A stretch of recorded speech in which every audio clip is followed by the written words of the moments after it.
Good morning mga idol, si Tabak Farmer po. Bumabati sa inyo ng magandang araw, magandang buhay mga idol, mga ka-farmers. Ito pala yung ating accomplishment. Maaga pa lang, meron na tayong tanim na kamote, talbusan. Yan.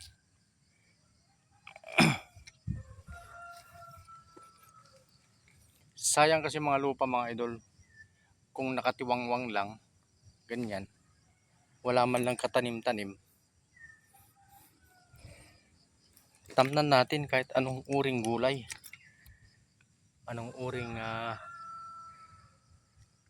matatalbos ng mga mauulam, kamote, kamuting kahoy. Yan.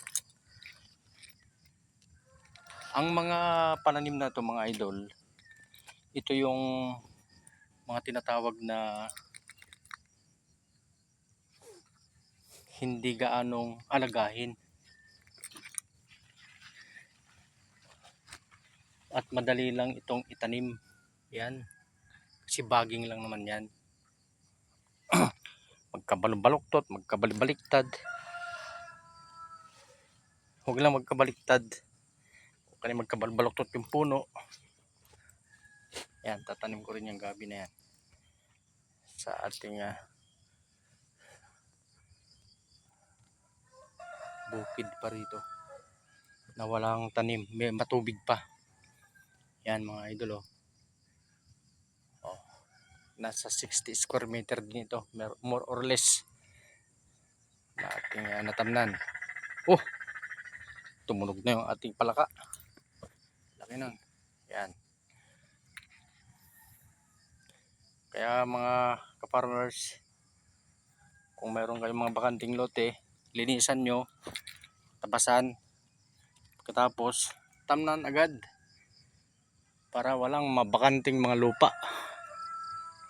Sayang ang taba ng lupa mga ka-farmers, sayang ang lupa na nakatiwangwang. Hindi ka na bibili ng pang-ulam,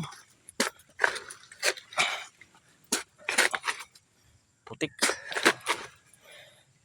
Hindi ka nabibili na pang-ulam kung gusto mo ng talbos. Yan, sa umaga, sabay piritong itlog, tuyo, pasok na yan. Kaya ito lang masasabi ko mga ka-farmers, tanim lang ng tanim para mayroon kang aanihin. Yan. Tama ba yan? Tabak Farmer po. Paki-subscribe and share my YouTube channel, Tabak Farmer. Ganon din sa Reels, Facebook, YouTube, Tabak Farmer. Bye.